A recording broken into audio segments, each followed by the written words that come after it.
का दिन 20 अक्टूबर 2024 इंतहाई अहमियत इख्तियार कर गया है।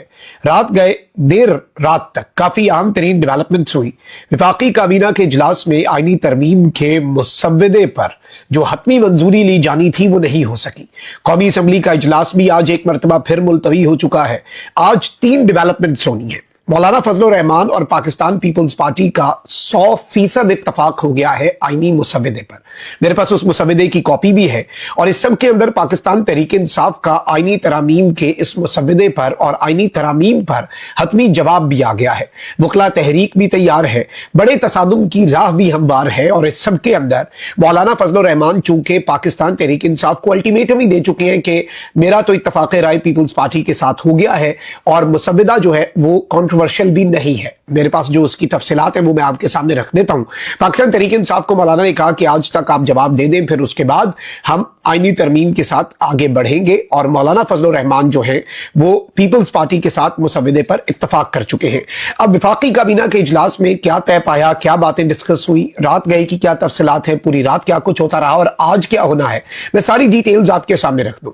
नाज़रीन इकराम, सबसे पहले तो मौलाना फजलुर रहमान और बिलावल भुट्टो की जो इकट्ठे प्रेस कॉन्फ्रेंस है वो बड़ी इंपॉर्टेंट है, जिसमें मौलाना फजलुर रहमान ने 2-3 बातें की कि पीटीआई ने आज का दिन मांगा है, हम उनके जवाब का इंतजार करेंगे और मेरा तो इत्तफाक राय हो चुका है लेकिन मैं पीटीआई का जवाब लिए बगैर कमिटमेंट नहीं कर रहा और मैं आईनी तरमीम में आगे नहीं बढ़ूंगा। इस वक्त हमारा इत्तफाक राय हो गया। सेकेंडली मौलाना साहब ने पीटीआई वालों को यह जरूर कहा कि भाई हमने तो अपने बंदे महफूज रखे हैं, अब आप जरा अपने बंदों का देख लें, अगर आपके बंदे इधर उधर हो रहे हैं तो इसमें हमारा कसूर नहीं है। बिलावल के हमरा जो इन्होंने प्रेस कॉन्फ्रेंस की उसमें एक चीज मैं आपको बता दूं कि बिलावल भुट्टो ने मौलाना के साथ खड़े होकर यह ऐलान किया कि आईनी तरमीम पर पहले अगर मगर थी, पहले कुछ चीजों के ऊपर डिसएग्रीमेंट था लेकिन 100% इत्तफाक जो है वो आईनी तरमीम पर हो चुका है।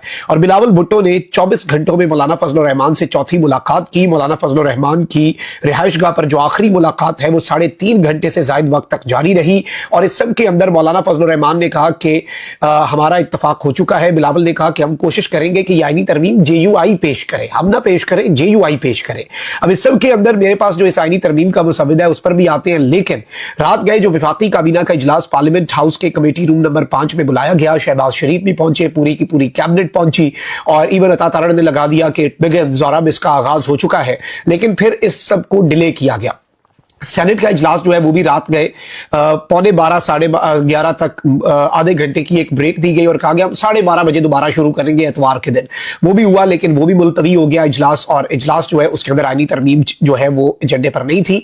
विफाकी काबीना के इजलास में इसकी मंजूरी होनी थी लेकिन बिलावल भुट्टो जरदारी ने मौलाना के साथ जब कंसेंसस बिल्डअप किया एंड उसी वक्त पे जो हुकूमत है वो अपनी तरमीम और अपना मुसव्वदा लाने जा रही थी, लेकिन वहीं दूसरी जानिब बिलावल और मौलाना का एक और नए मुसव्वदे के ऊपर इत्तफाक राय हुआ तो बिलावल वहां से आए और यह भी इत्तलात है कि विफाकी काबीना को बिलावल भुट्टो जरदारी जो है उन्होंने ब्रीफिंग दी और पूरी की पूरी डेवलपमेंट्स बताई और राना सनाउल्लाह ने भी ये कंफर्म कर दिया और बाकी जो कैबिनेट मेंबर्स हैं उन्होंने भी बता दिया है कि जी हमने इस आईनी तरमीम के मुसव्वदे को सुबह तक हम ले गए हैं और अब यानी in the next few hours ये आईनी तरमीम का मुसव्वदा जिस पर मौलाना फजलुर रहमान का इत्तफाक राय हो गया है। जब हम अपने मुसव्वदे की मंजूरी देने लगे थे लेकिन हमें बताया गया कि मौलाना इज ओके नाउ, मौलाना के साथ हमारा इत्तफाक हो गया है, नया मुसव्वदा आ गया है। अब ये जो नया मुसव्वदा है इसमें इंपॉर्टेंट चीज खान साहब को जो चीज कल तक जो डेवलपमेंट्स थी कल सुबह तक वो ये थी कि काजी फाइज ईसा भी नहीं होगा, आईनी अदालत भी नहीं होगी, लेकिन चीफ जस्टिस टॉप 3 के पैनल में से होगा और उसमें जस्टिस शाह आफरीदी को ही बनाएंगे। ऑब्वियसली पैनल बनाने की जरूरत ही तब आ रही है जब जस्टिस मंसूर अली शाह का रास्ता रोकना है, लेकिन मौलाना फजलुर रहमान जो है उन्होंने रेजिस्टेंस दिखाई और रात गए जो मौलाना का बिलावल के साथ इत्तफाक राय हुआ है, मैं आपको ये एक्सक्लूसिव खबर दे रहा हूं, उसके अंदर चीफ जस्टिस के लिए किसी पैनल का कोई जिक्र नहीं है। यानी कि 26 अक्टूबर को इस मुसव्वदे के मुताबिक chief justice of Pakistan justice Mansoor Ali Shah होंगे। यानी कि ये चीज जो इत्तफाक, अब ऑब्वियसली इसमें हुकूमत कोई और चीज कर ले या मुस्लिम लीग नवाज इसमें कोई अपना मामला कर ले या निजाम जो है वो मुस्लिम लीग नवाज से कुछ और करवा दे, लेकिन पीपल्स पार्टी और मौलाना का इस बात पर इत्तफाक हो गया। आईनी बेंच बन सकता है लेकिन वो सुप्रीम कोर्ट में ही बनेगा और उस सुप्रीम कोर्ट का chief justice justice Mansoor Ali Shah होंगे। काजी तो जा रहा है, काजी जाता और अपना काम काजी साहब करते रहेंगे, लेकिन ये डेवलपमेंट जो है ये बहुत ज्यादा इंपॉर्टेंट है और ये पूरे का पूरा पॉलिटिकल लैंडस्केप जो है उसे तब्दील कर देती है। अब यहां पर मैं आपको ये बता दूं कि इस सारी की सारी सूरत हाल के अंदर जेयूआई और पीपल्स पार्टी चीफ जस्टिस की तैनाती के लिए जो पैनल की तजवीज है उससे मुत्तफिक नहीं, और अगर पीटीआई ने पैनल पर एतराज किया तो जेयूआई और पीपल्स पार्टी जो है वो हुकूमती मुसव्वदे का साथ नहीं देंगे, तो चीफ जस्टिस तो जस्टिस मंसूर अली शाह ही होंगे। लेकिन आज पाकिस्तान तहरीक इंसाफ को अल्टीमेटली इसमें आई पर्सनली थिंक कि अगर कंसेंसस बिल्ड करना है तो इमरान खान साहब से एक और मुलाकात जो है वो करवा दी जाए अडियाला जेल में, और खान साहब को अगर ये बताया जाए कि इस तरह से आगे बढ़ रहे हैं और जुडिशल रिफॉर्म्स की तरफ चीजें जा रही हैं और इसमें जस्टिस मंसूर का रास्ता नहीं रोका जा रहा। काजी का तो पहले खान को ऑफर कर दी गई कि काजी की कुर्बानी दे रहे हैं, ना काजी ना मंसूर, हमने काजी की कुर्बानी दी और अब आप जस्टिस मंसूर की कुर्बानी दे, ये चीज तो बताई जा रही थी। अब इस सब के अंदर मैं आपको ये बता दूं कि वफाकी काबीना का फौरी इजलास तलब किया गया जो रात गए, उसमें 26वीं आईनी तरमीम के मुसवदे पर गौर किया गया। वजीर आजम के चैम्बर में, जो पार्लियामेंट हाउस में वजीर आजम का चैम्बर है, पहले ये कमेटी रूम नंबर 5 में होना था, फिर वजीर आजम के चैम्बर में हुआ।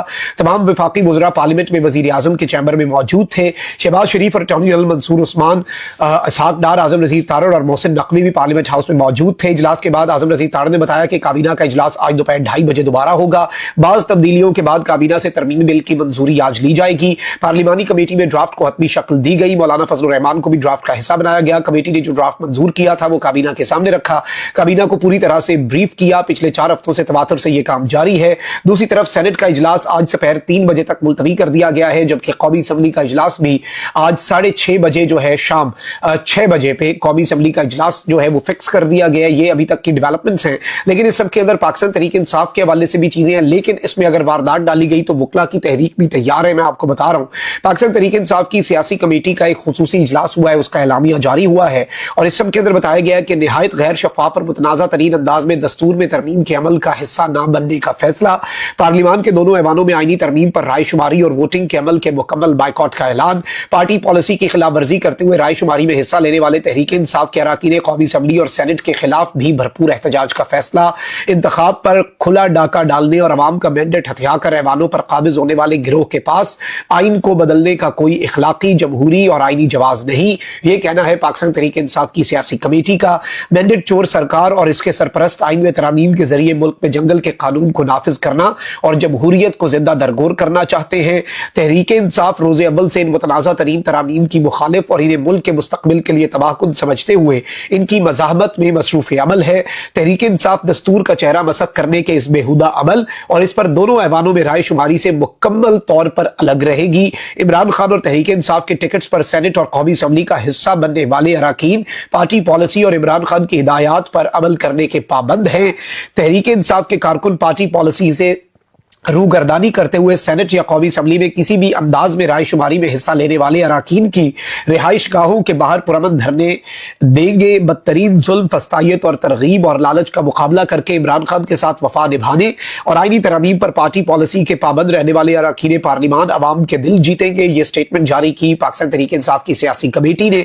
लेकिन चूंकि अब इसमें जो मुतनाज़ा तरीन शक है और जस्टिस मंसूर अली शाह जो है वही चीफ जस्टिस होंगे, तो इसमें अब ऑब्वियसली पाकिस्तान तहरीक इंसाफ का मौक़िफ़ क्या होगा। लेकिन जो मुझे नजर आ रहा है पाकिस्तान तहरीक इंसाफ इस पार्लियामेंट को भी जाली पार्लियामान समझती है, तो इसमें इंपॉर्टेंट तरीन डेवलपमेंट है वो ये है कि एक तरफ तो यूं लग रहा है कि जस्टिस मंसूर का रास्ता रोकना इस वक्त मुश्किल है। मौलाना साहब ने ये एक बहुत बड़ी कामयाबी अपने सर ली है, ये उसका क्रेडिट मौलाना साहब को जाएगा कि उन्होंने अल्टीमेटली उन्हें नीचे लाते लाते लाते मुज़ाकरात कर करके, और मजाक भी बन गया हुआ था, एक आ रहा है एक जा रहा है, और किसी ने लिखा कि इस सारे वक्त के अंदर मौर्रिख जो है वो मौलाना साहब के बावर्ची से इजहार हमदर्दी जरूर करे कि इतने मेहमान रात के पहर सुबह यानी दिन रात एक हुआ है। लेकिन इसमें Pakistan Tehreek Insaf what I think Maulana will go with the amendment and PTI will go with a long march. मुझे अभी तक जो चीजें समझ आ रही हैं, जो पीटीआई का मैंने अभी सियासी कमेटी का एलामिया आपके सामने रखा, इसे देख के और बाकी चीजों को एनालाइज करके, लेकिन अभी तक की ये डेवलपमेंट्स बहुत इंपॉर्टेंट थी जो आपके सामने रखी। रात गई की हैपनिंग्स भी आपके सामने रख दी। आज क्या होना है उस पर हमारी नजर रहेगी। कुछ भी बदल सकता है। ये पहले भी कितनी दफा आखिरी इजलास में रात को वफाकी काबीना के इजलास में अचानक गेम बदली है ना, तो आज भी कुछ हो सकता है, कुछ भी किसी भी लम्हे बदल सकता है। अपना बहुत ख्याल रखिए। अल्लाह निगहबान पाकिस्तान जिंदाबाद।